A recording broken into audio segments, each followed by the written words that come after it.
Si tu as l'ambition de devenir un homme de succès, je pense que tu devrais avoir un maximum synthétisé tout ce qui t'entoure, parce qu'au plus tu synthétises ce qui t'entoure, plus ces choses sont claires et au plus rapidement tu pourras avancer sur tes objectifs. C'est comme si tu marchais sur un chemin en ligne droite sans végétation, sans rien qui t'encombre, ou sur un chemin sinueux qui fait tout le temps des virages avec plein de végétation qui t'encombre. Évidemment, tu avanceras bien plus vite si tu avances sur le chemin qui est en ligne droite. Donc le but de cette vidéo, c'est de donner une synthétisation la plus claire possible de toutes les actions qui vont t'arriver dans ta vie en 5 domaines. Donc ces 5 domaines, c'est la santé, sport, sommeil, alimentation, santé mentale. Le deuxième que j'ai classé, c'est le social. C'est tes amis qui sont pas proches, les amis lointains, les connaissances, tout ton network. Ensuite, t'as les relations, là c'est tes amis proches, ta famille, et les personnes à qui tu tiens vraiment, tes vraies relations qui ont l'importance pour ta vie. Le business, là c'est l'endroit où tu fais ta thune, tu fais ta carrière, tes possessions matérielles, donc ta maison, ta voiture que tu auras pu acquérir avec l'argent que tu fais. Et ensuite, c'est le spirituel. Spirituel, c'est la clarté d'esprit, avoir un esprit libre qui te permet de réfléchir à tes actions et être aligné à ses valeurs. Et si tu bloques là sur le spirituel, c'est probablement que t'as une image des moines qui suspendent des énormes pierres à leur cou, ou alors des moines qui mangent des braises.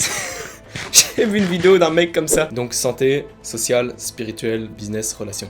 C'est 5 domaines. Je suis sûr qu'il y a plein de gens qui vont tilter sur le spirituel et ils se demandent ce que ça veut dire. Ils s'imaginent vraiment les trucs comme j'ai dit, les moines qui se frappent les couilles, qui suspendent des pierres et tout. Bref, si c'est si important, c'est parce que je le mets dans une catégorie où c'est là que tu vas être un homme de valeur qui est droit, aligné à ses valeurs. Si t'es le genre de mec qui commence à mentir partout, t'es pas straight, t'es pas ancré et tu suis pas des vraies valeurs et que t'es simplement le mec qui profite de toutes les situations pour être un fils de... Par contre, si t'es vraiment aligné avec des valeurs, que t'as un esprit qui est bien clair, un esprit bien sain, que tu sais ce que tu fais, que tu avances vers un objectif droit, là tu pourras l'être. Donc c'est pour ça que j'ai mis dans ces 5 domaines et c'est pour ça que c'est aussi important. Si tu vois d'autres domaines que l'un de ces 5, tu peux me le dire et je regarderai, mais normalement j'ai beaucoup réfléchi et a priori toutes les actions de la vie humaine sont regroupées dans ces 5 domaines. Par exemple, sur la Terre, il y a le monde du minéral et du vivant, donc tu peux m'expliquer qu'un arbre et un humain c'est pas pareil, ok, c'est pas pareil, mais au final ils sont tous les deux vivants. Donc c'est regroupé dans le même domaine. Il y a une autre chose vraiment intéressante que je devais te partager dans cette vidéo. Je pense que ça va vraiment t'aider dans ton parcours. C'est encore une autre synthèse. C'est que chacun a son paradigme, chacun a sa vision du monde et il y a une seule vérité. Parfois il y a plusieurs vérités subjectives, mais des fois il y a qu'une seule vérité. Et si ta vérité est subjective par rapport à une vérité qui est vraie, 2 plus 2 égale 4, tu peux pas me dire que 2 plus 2 égale 6. Et si tu essaies de discuter justement sur le 6, tu vas passer toute ta vie à côté de la plaque et essayer de m'expliquer que 2 plus 2 égale 6, c'est faux. Tout le monde sait que c'est faux. Mais parfois il y a tellement de personnes qui croient que 2 plus 2 égale 6 qu'on a l'impression que ça devient vrai. Je me souviens justement d'un paradigme que j'avais qui m'avait été donné par mes parents. M'avait éduqué d'une telle manière à ce que je pensais que tous les riches étaient des fils de...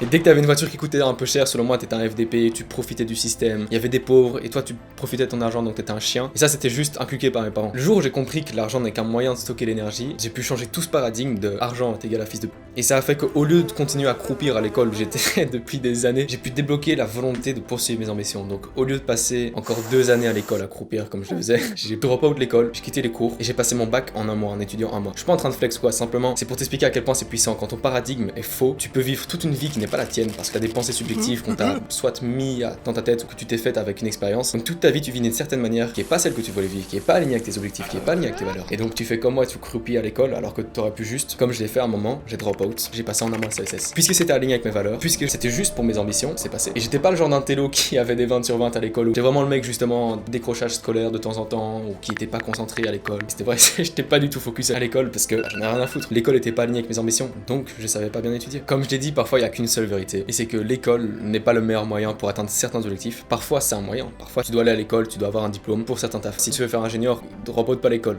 Je te dis pas, si merde je drop out l'école et je deviens millionnaire. Je pense que dans notre monde actuel, si des personnes essayent tellement de modifier le monde, comment il fonctionne, c'est parce que ces personnes-là ont souffert de certaines choses, et donc au lieu d'aller soigner leur souffrance, évidemment tu guéris jamais vraiment d'une blessure, mais tu vis avec cette blessure-là, ou alors t'acceptes que t'as quelque chose qui va pas dans ta vie physiquement en défaut, tu le règles. Par exemple, si t'es fat et que ça te convient pas, mec, tu fais du sport, c'est bon, c'est réglé. Ça peut vraiment se régler en quelques mois. Mais au lieu de souffrir, certaines personnes vont décider de vouloir changer le monde et elles vont passer 6 ans à faire de la manifestation pour, par exemple, supprimer l'école. J'aurais pu passer 6 ans à faire des manifestations pour dire que l'école c'est pas bien, que ça traumatise les enfants. Mais j'ai pas commencé à dire que mon prof de maths m'a mis en syndrome post-traumatique parce qu'il faisait des blagues qui me foudroyaient de malaise. Et genre de trucs, simplement, je savais que c'était une étape, je l'ai passé, c'était super chiant. En vrai, j'ai pris du temps avant de pouvoir me dire, ok, en un mois je travaille le truc et je le passe. Mais quand j'étais dedans, je le faisais. Mon objectif était fixé et c'était une bataille contre moi-même. Je savais que je devais réussir ce truc. J'ai un message à faire passer qui est que le monde n'est pas parfait, le monde n'est pas toujours facile avec les humains. Si t'as une ambition, si t'as vraiment un objectif, si t'as des choses que tu veux réaliser et que le monde te demande de passer par certaines choses pour y arriver, ça s'appelle juste souffrir un peu. Dans notre monde, on essaie de vous faire croire que tout devrait être facile, tout le monde devrait être gentil avec tout le monde, mais ça fonctionne pas comme ça. Et donc si toi, là maintenant, tu veux réussir, soit tu peux attendre encore plusieurs décennies avant que toutes ces personnes qui sont dans des combats pour des causes justes, soit t'attends pendant 60 ans ces résultats, tu verras ce que ça donnera. Ou alors dès maintenant, tu décides de dire à ton cerveau de fermer sa gueule, que tu vas faire ce que tu dois faire, même si c'est compliqué, même si c'est dur, tu vas étudier ton bac, tu vas commencer à travailler sur ton objectif, même si t'as l'impression que c'est pas le moment temps, qu'il faut encore un peu attendre. Non, tu dis à ton cerveau de fermer ça et tu commences à travailler. T'as dû sûrement remarquer que le monde est en train de creuser un écart entre ceux qui sont en train de faire leurs manifestations, essayer de changer le monde pour leurs trucs, qui sont simplement en train de masquer leur souffrance pour une certaine cause qui est juste. Évidemment, ça paraît juste de l'extérieur, mais parfois il y a des dérives quand même dedans. Et ceux qui prennent en compte que le monde n'est pas parfait, qu'ils acceptent cette donnée-là et qui commencent à travailler sur leur vie. Si t'as cliqué sur cette vidéo, c'est que tu fais d'office partie de ces gens-là. Sinon, tu serais pas en train de m'écouter là, ou alors t'es déjà en train de dire dans les commentaires, ce mec est capitaliste, c'est un fils de pute d'auto-centré. Dans cette vidéo, je t'ai donné une synthèse des 5 domaines de la vie. J'avais pas besoin d'en parler tellement 10 000 ans. Simplement, retiens que la vie est divisée dans ces 5 catégories: sociale, santé spirituelle, business, relationnel. Je t'ai aussi fait une piqûre de rappel que le monde te dit qu'il faut pas travailler dur, qu'il devrait être parfait avec toi, qu'il devrait être gentil, mais non, c'est pas le cas. Donc si tu penses que ce que je te dis t'aide à t'améliorer, tu peux t'abonner. C'est un win-win équitable. Je t'aide à t'améliorer et tu m'aides à améliorer ma chaîne. Et commence à synthétiser tout ce qui t'arrive dans ta vie pour que ton chemin soit plus droit, plus clair, plus dégagé.